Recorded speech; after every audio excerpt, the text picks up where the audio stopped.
Mahal kan? Itu yang saya maksud, oh ya, orang-orang begini ini dicetak oleh keluarganya untuk matang dulu secara kemandirian, sehingga kemudian ilmu itu lebih natural. Ilmu itu bukan untuk penghidupan diri dan lain, ilmu untuk ini aja, untuk kewajiban saja. Kulluhum fil faqri mukhafatan faqri. An-nasu manusia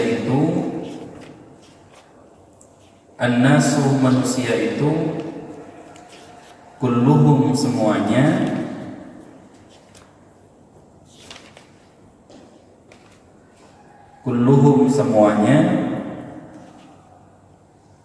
fil faqri dalam kefakiran.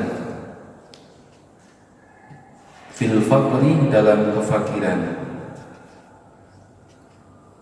Kefakiran itu maksudnya fakir levelnya di bawah miskin, butuh banget. Mukhafatal faqri, karena takut fakir. Jadi orang itu semuanya fakir karena takut fakir. Takut berada di kondisi yang dia itu fakir, butuh sekali. Ketakutan itu yang membuat dia berada di level fakir sebenarnya. Jadi orang itu berada di level fakir bukan karena tidak punya sebenarnya, tapi rasa takut berada di level itu sehingga dia akhirnya melakukan sesuatu yang bisa membackup dia jangan sampai fakir. Maka itu sudah fakir sebenarnya. Gitu saja.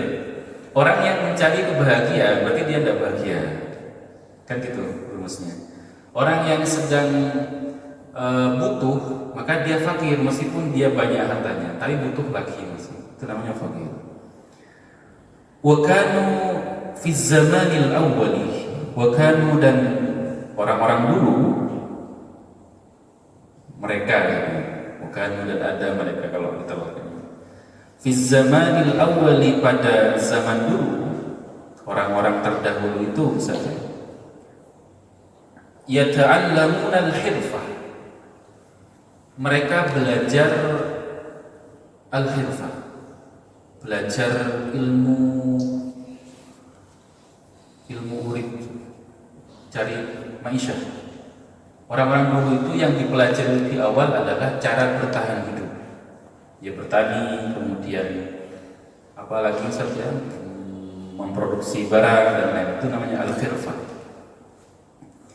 Orang-orang dulu itu belajar bertahan hidup dulu, thumma yata'allamuna al-ilma, kemudian belajar ilmu. Orang dulu itu belajar cara menghidupi dirinya dulu, baru belajar ilmu. Makanya yang saya tahu itu saja di dalam Yunani kuno itu yang dipelajari itu ada namanya Seven Art Liberal.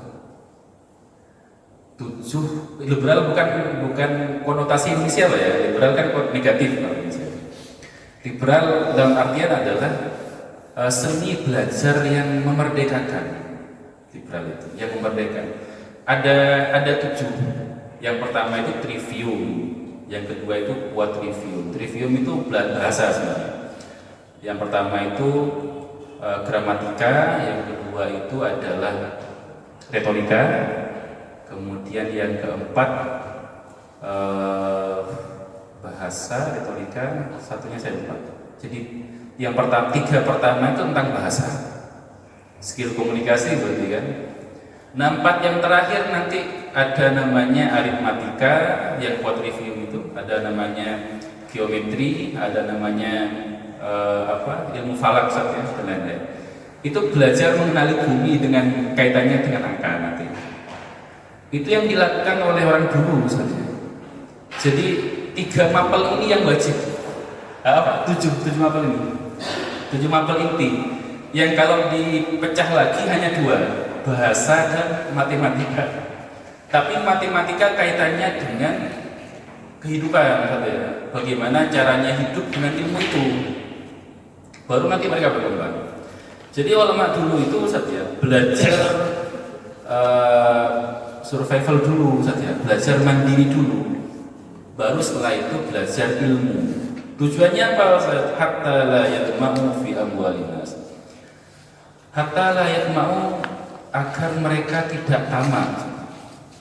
Hatta la yatma'u, agar mereka tidak tamak fi amwalin nas, terhadap hartanya orang lain. Sudah tuntas.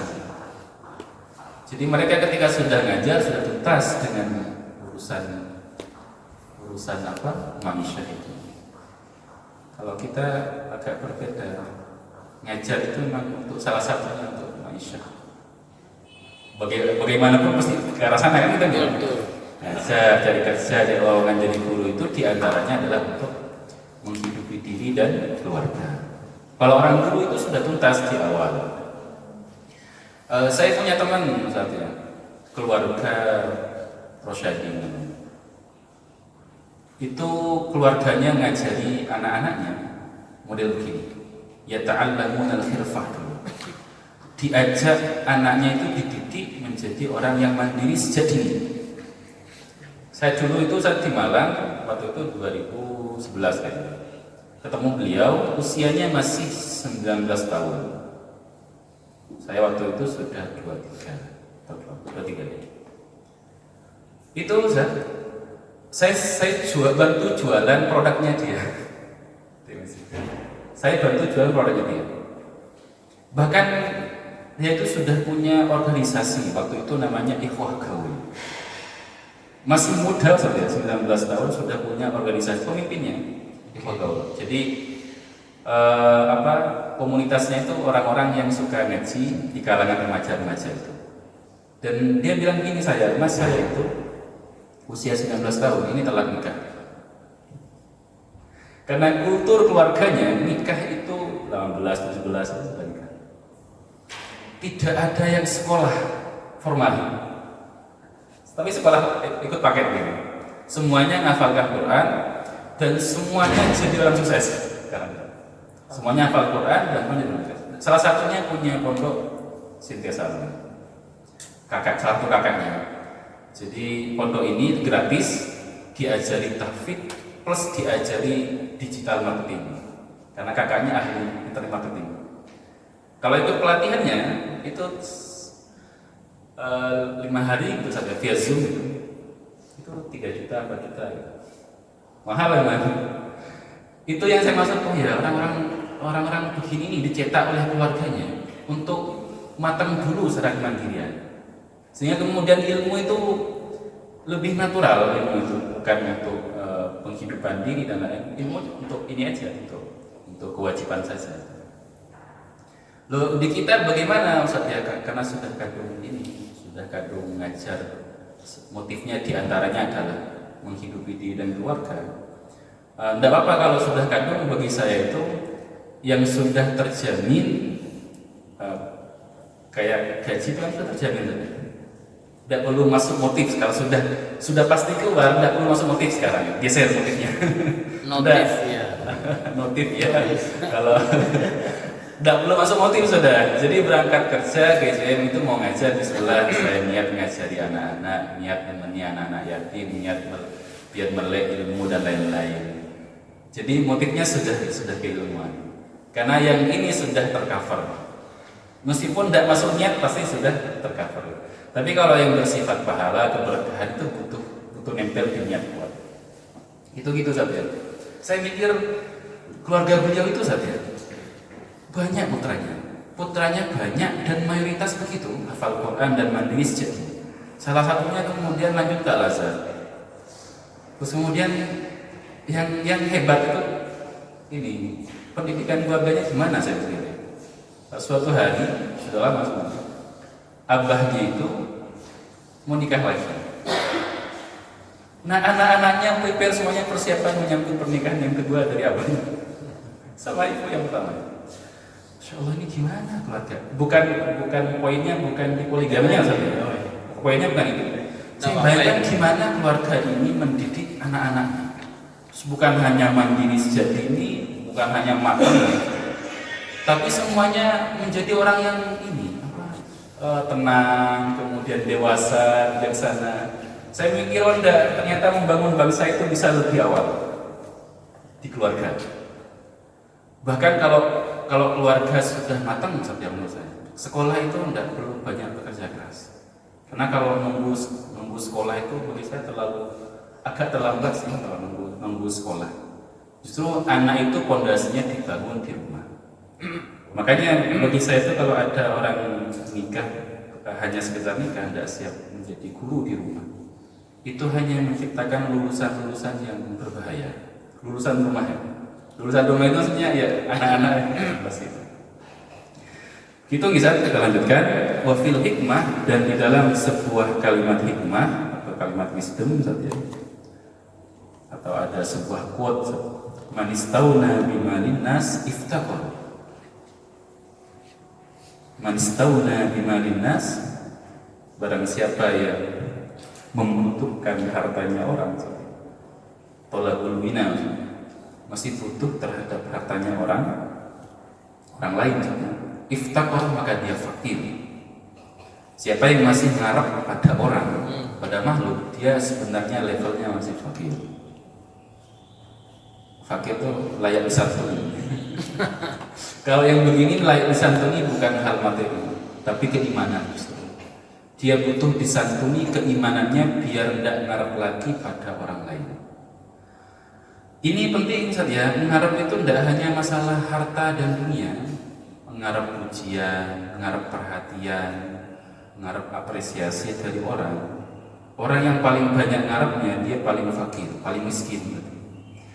Dia menjadi kaya ketika dia sudah berhenti mengharap pada orang lain. Tidak pernah berharap pujian, tidak pernah berharap, dan ngurus itu ya, sama pujian maupun celaan orang, tidak. Itu dia sudah berada di level kekayaan yang sebenarnya. Kita lanjutkan. Wal alimu, dan seorang alim, seorang guru maksudnya. Wal alimu, dan seorang alim, orang yang berilmu, idza kana tama'an, ketika tamak, guru itu kalau sudah tamak, la yabqa lahu hurmatul ilmi. La yabqa, maka tidak tersisa. La yabqa, maka tidak tersisa lahu baginya hurmatul ilmi, kehormatan ilmunya. Kalau seorang alim kemudian terjangkit penyakit tamak, masih butuh dengan yang bukan miliknya, maka yang tersisa pada dirinya tidak ada. Kehormatan ilmunya juga tidak ada. Ini kalau seorang guru. Kalau seorang tokoh misalnya, seorang tokoh yang terpandang lalu dia terjangkit penyakit tamak, maka luntur kemuliaan ketokohannya biasanya. Langsung luntur kan? Maka ini yang dimaksud dengan tamak, itu benar-benar menggerus seluruh label-label positif yang nempel pada dia itu. Walihada wala yaqulu, dan dia tidak bisa berbicara bil haqqi, dengan benar. Orang yang tamak itu susah ngomong kebenaran, karena dia punya obsesi besar untuk meraih apa yang dia inginkan, sehingga dia akan melakukan segala cara untuk meraih itu, meskipun dengan cara-cara dengan menyampaikan hal-hal yang tidak benar. Coba amati saja orang-orang yang berada di level itu, di level atau jangan orang lah, diri kita kalau barangkali ada sifat tamaknya sedikit banyak, amati juga. Di antara efeknya satu adalah kalau sudah ketahuan, tidak tersisa kehormatan pada dirinya. Orang akan ini saja, kok gitu ya, bisa minimal gitu, kok gitu. Yang kedua adalah orang ini akan susah berbicara yang benar. Ini yang agak berbahaya. Makanya kemudian walihada, oleh karena ini, karena beliau ini yata'awwadu, karena ada yata'awwadu, berlindung atau berdoa ta'awud. Siapa itu? Shahibus syar'i, yaitu Rasulullah, pemilik syariat, yaitu Rasulullah sallallahu alaihi wasallam. Wa yaqulu, dan beliau berdoa, a'udzu billahi min tama'in. A'udzu billah, saya berlindung pada Allah, min tama'in, dari sifat tamak, yudni ila tabain, Saya berlindung pada Allah dari sifat tamak. Yudni yang bisa mendekatkan, tamak itu bisa mendekatkan ila tobain kepada toba itu asyai wal aib, tercela. Tamak itu bisa membuat orangnya itu tercela, dihina dan direndahkan. Betapa banyak Ustaz tokoh-tokoh besar yang masuk ke level tamak, maka runtuh semuanya. Runtuh kehormatannya, nama baiknya runtuh saja. Berebutan kekuasaan, berebutan apapun itu bisa meruntuhkan nama-nama baiknya. Itu semua berawal dari tamak.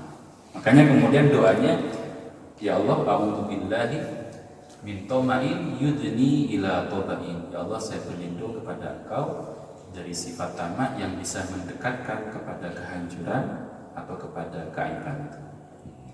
Ini sering dibaca Ustaz ya, meskipun di Mas'ud tidak ada. Tidak ada ya Ustaz ya? Sehingga karena manusia itu ada potensi tamak semuanya. Cuman bisa mengecilkan itu karena keilmuan dan karena taufiknya Allah. Satu keilmuan, yang kedua taufiknya Allah. Tidak boleh kemudian pede dengan keilmuan terus merasa aman dari tamak, juga tidak boleh. Kita lanjut. Wayam bagi, dan seharusnya Allah yarjuah, tidak berharap. Allah yarjuah, tidak berharap illa minallah, kecuali pada Allah. Jadi ngarepnya hanya sama Allah Ustaz. Orang yang ngarepnya hanya sama Allah, dia natural. Karena dia tidak butuh pada makhluk ya, maka kerjaan-kerjaannya dia natural biasanya. Tapi kalau ngarep sama manusia, dia banyak pernaknya pasti banyak pernaknya. Kenapa? Karena dia butuh mempengaruhi orang yang dia harapkan. Tapi kalau ngarepnya sama Allah sudah natural saja. Wala yakhafu, dan tidak takut illa minhu, kecuali dari Allah. Takut ngarepnya hanya sama Allah, takutnya juga hanya pada Allah.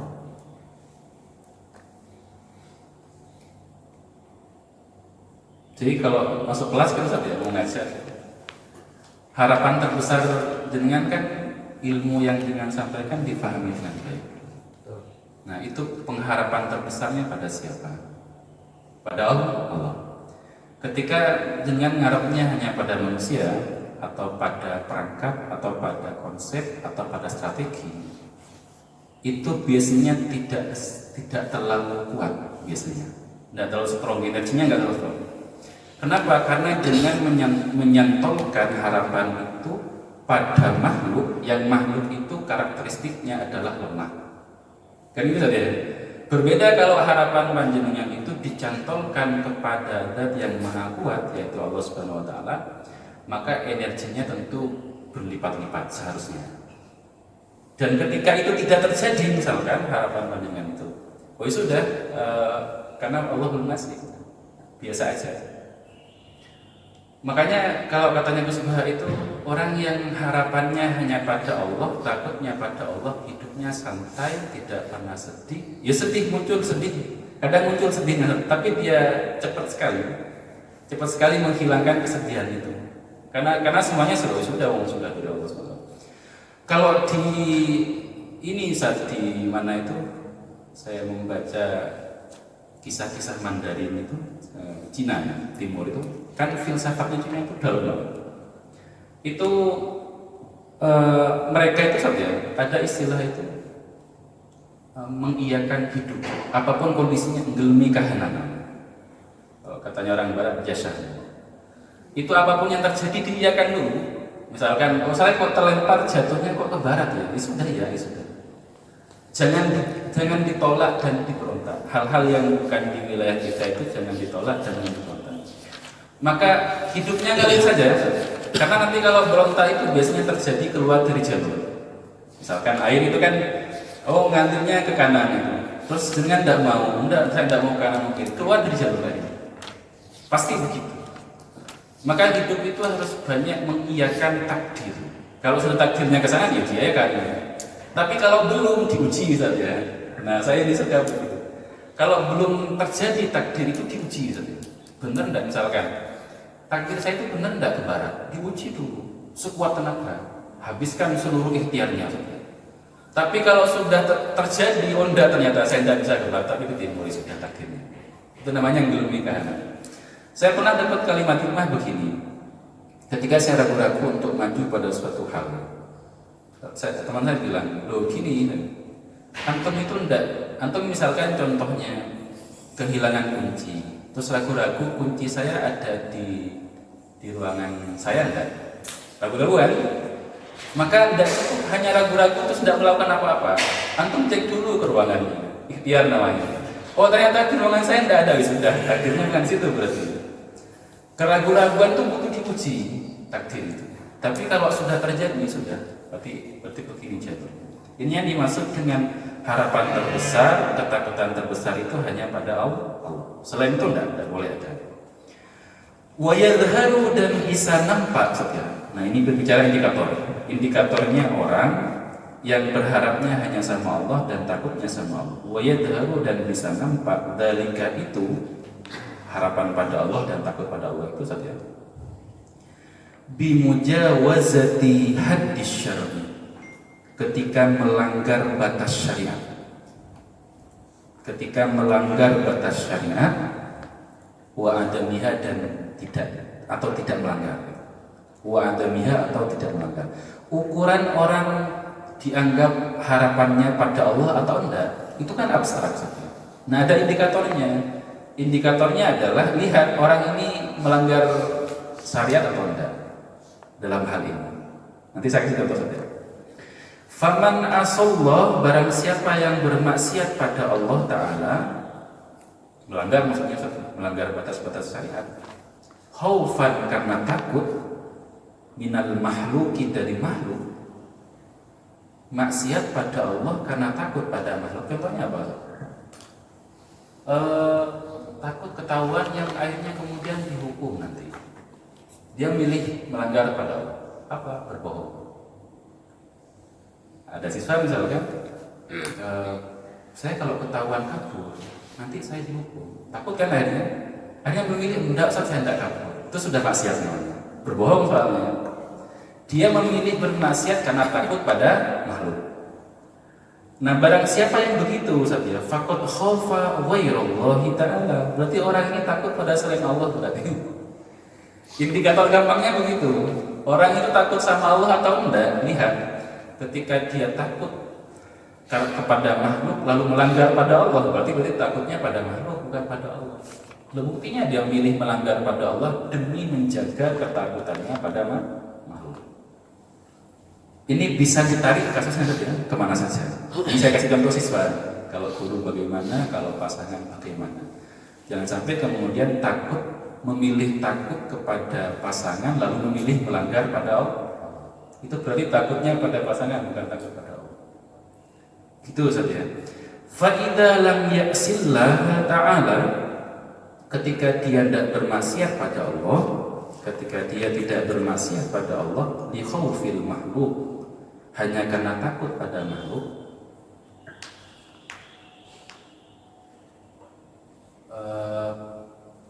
misalkan ya ada polisi takut kan, takut ditilang,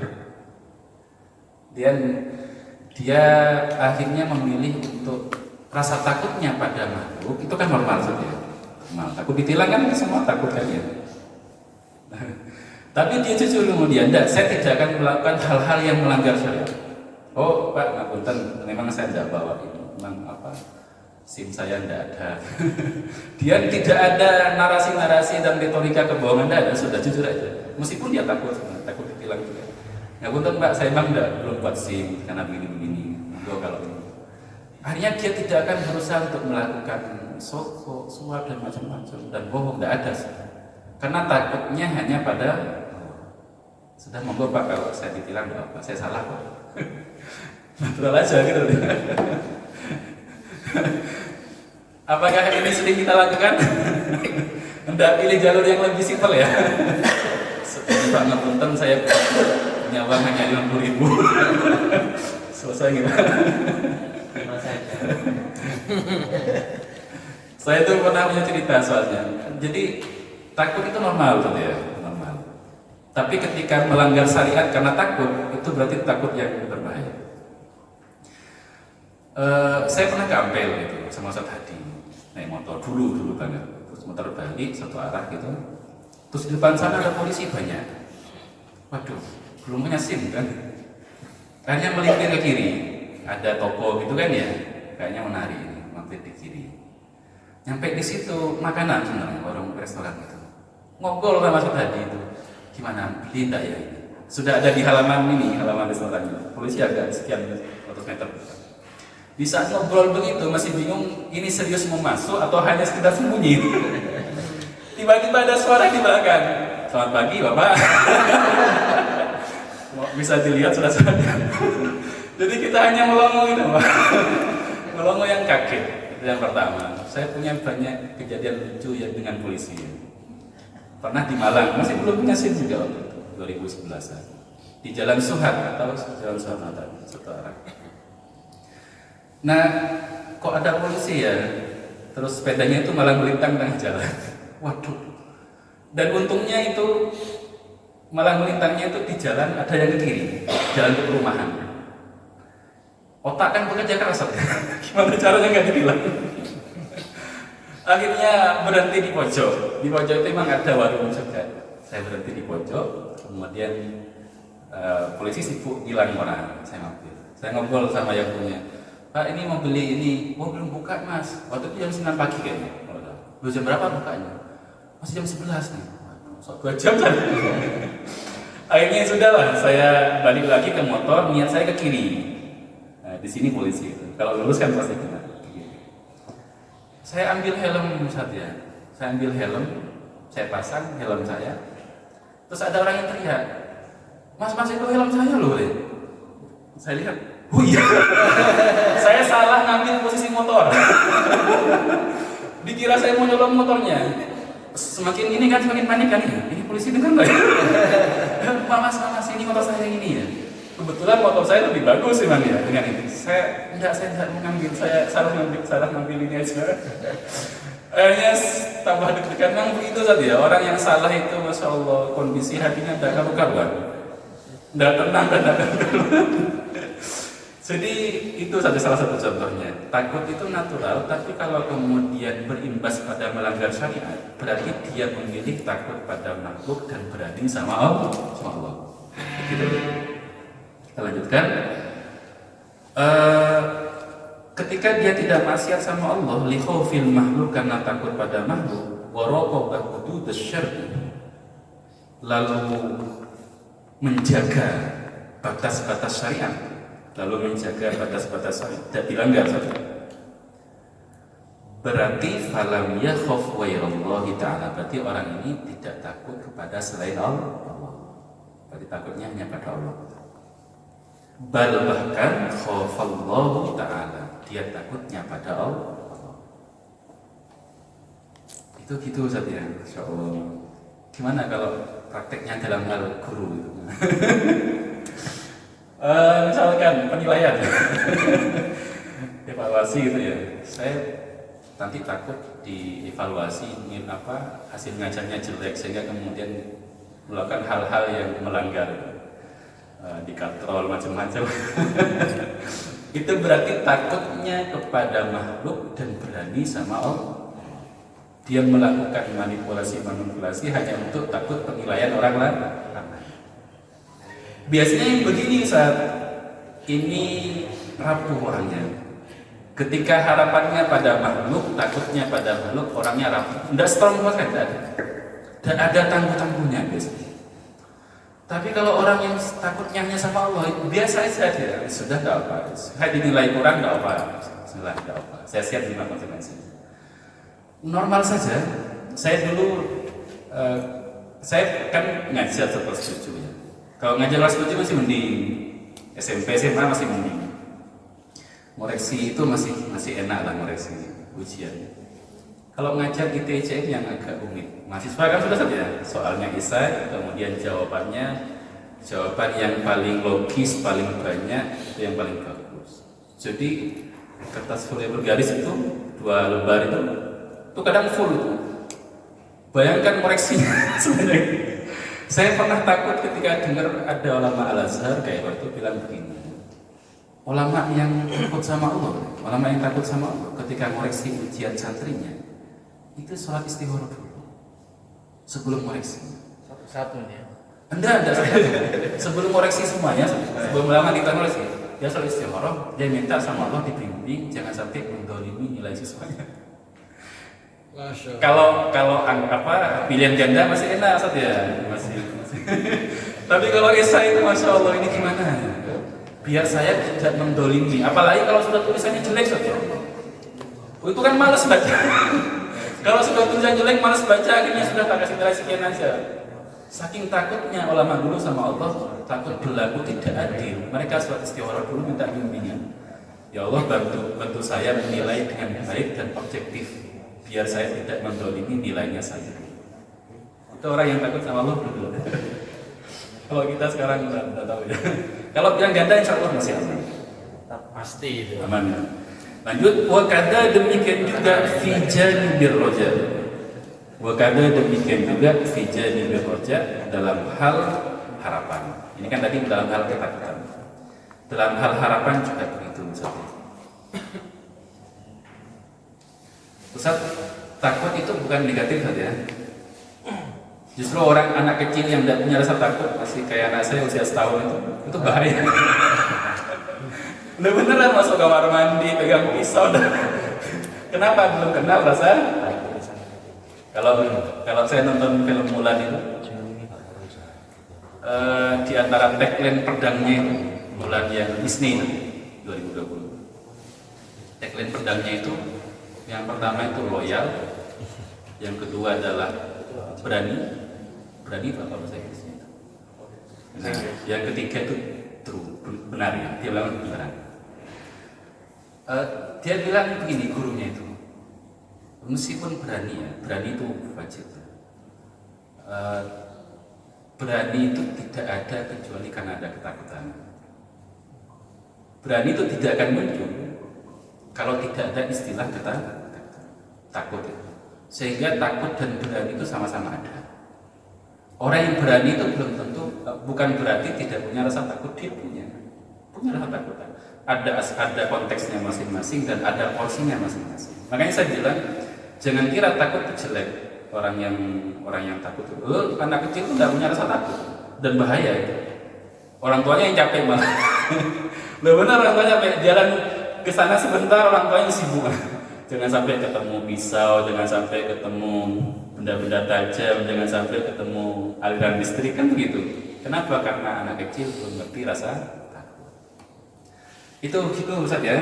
Tapi intinya adalah orang yang kuat itu adalah orang yang bisa melakukan rasa takut dan optimismenya hanya pada Allah Subhanahu wa Ta'ala. Ketika dia nyantol pada makhluk, maka dia rapuh serapuh-rapuhnya biasanya. Gitu Ustaz mungkin. Barangkali ada pertanyaan, dipersilakan. Ya, bisa. Yang menarik itu nilai. Nilai. Ini kan kadang ada beberapa teman-teman itu yang terlalu idealis. Oh, idealis. Ya. Apakah itu boleh diterapkan idealisnya? Karena memang itu kemampuan anak itu. Tapi di sisi lain, ini berbenturan dengan peraturan yang ada di kita. Memang tidak tercapai nilainya seperti itu. Tapi ya itu tadi sebenarnya terlalu gini Ustaz ya, ada hal-hal ini agak susah ditekniskan. Oh begini boleh tidak boleh, agak susah. Ini kombinasi antara rasa, kebijaksanaan dan kebenaran itu. Kombinasi itu nanti dalam kasus tertentu antum yang mengolah 3 landasan ini. Rasa, kebijaksanaan, dan kebenaran. Kebenaran itu idealis. Apakah ngejar kebenaran kemudian melampaui batas? Itu juga tidak bijak. Saya tidak menjelaskan ini saja. Oh boleh ngatur begini, tidak lain. Tapi untuk mengukur itu antara idealisme dan realita, mempertemukan itu butuh kebijaksanaan. Yang pertama, yang kedua, Islam saja tadi. Islam saja. Saya mikir gini, Islam itu menjadikan sholat itu ibadah yang paling utama, paling sakral, bahkan tidak boleh ditinggalkan selama masih hidup, meskipun sudah sekarat, meskipun sudah stroke total, alhamdulillah, dia tidak boleh meninggalkan yang namanya ibadah sholat. Berarti kan serius kan ya? Seserius ibadah itu tetap mustahab semampunya. Misalkan antum sholat kalau tidak berdiri tidak sah, kan itu hukum awalnya. Lu kalau sakit itu sefleksibel itu agama. Agama itu mudah ya. Ini saya muncul pikiran ini gara-gara ada orang bukan tukaran sih, sama-sama il-ilan antara mertua dengan menantu hanya gara-gara pakaian lebaran. Si ibu mertua pikiran pakaian lebaran itu begini. Tidak nyambung sama si anak. Padahal sama-sama auratnya tertutup dengan baik, sopan, bukan sopan. Hanya karena motif yang berbeda dianggap menurut si mertua ini bukan baju lebaran begini. Ini menyangkut martabat dan bawa saya sebagai mertua. Si menantu kan, ini yang kekinian yang ini, tapi masih muslimah banget bahkan. Tidak nyambung, saya pikir masya Allah. Kok bisa ya hal yang sederhana itu jadi rumit ya? Bukan hal yang sakral ya. Kenapa kok tidak mudah saling mempertemukan sudah, saling memaklumi sudah? Ini yang saya maksud, antara rasa, kebijaksanaan dan kebenaran itu dikombinasikan jadi satu, itu melahirkan sebuah keputusan yang tepat seharusnya. Sama dengan tadi kondisi tagihan dinas, kondisi realita, kemudian antum sebagai orkestratornya bagaimana ini? Memposisikan antara bijaksana dan benar dan tadi terasa. Gitu saja. Dia tidak takut sama takutnya sama selain Allah. Karena kebijaksanaan itu. Ini saja. Saya tidak terlalu suka dengan hitam putih sebenarnya. Kalau begini, kamu berarti sama dengan tidak takut sama Allah. Ketika sudah kombinasinya tadi, kebenaran dijaga, kebijaksanaan dijaga, rasa dijaga, maka meskipun menurut kacamata zahir yang tidak ngerti konteksnya, oh ini takut sama dinas, tidak takut sama Allah, oh ini takut sama Allah tapi juga tidak ikut dinas, gitu kan. Meskipun secara kacamata zahir ke sana, tapi karena tidak ngerti alur ceritanya, tidak masalah. Gitu ya. Jadi bukan masalah katrolnya, bukan masalah apanya, tapi landasan menentukan itu dibangun dari 3 hal itu: rasa, kebijaksanaan, kemudian kebenaran. Karena bisa jadi berbeda masing-masing. Itu saja. Kalau anak sudah tidak mampu di atas sedemikian rupa sudah. Lalu mau gimana kan lagi, Wong ini ikan disuruh terbang, mau bisa. Ikan dia terbang yang paling loncatnya hanya segini, tidak mungkin sampai sekian meter, tidak mungkin. Sudah, mau sebatas inilah kemampuannya. Gitu maksud saya, ya. Ampun ada ya. Saya tidak ngajar dengan loh. Ampun ya. Ada lagi? Saya ngajari landasan berpikirnya saja. Ada lagi? Ampun. Saya minta maaf kalau salah ya kurikulumnya. Saya hanya ngajari landasan berpikirnya saja. Gitu, oke, sampun, nuwun ngapunten, mohon maaf, semoga kita dapat keberkahan dan kemanfaatan. Tutup dengan doa kafaratul majlis. Subhanallah wa bihamdika, asyhadu an la ilaha illa anta, astaghfiruka wa atubu ilaik. Wassalamualaikum warahmatullahi wabarakatuh. Waalaikumsalam warahmatullahi wabarakatuh.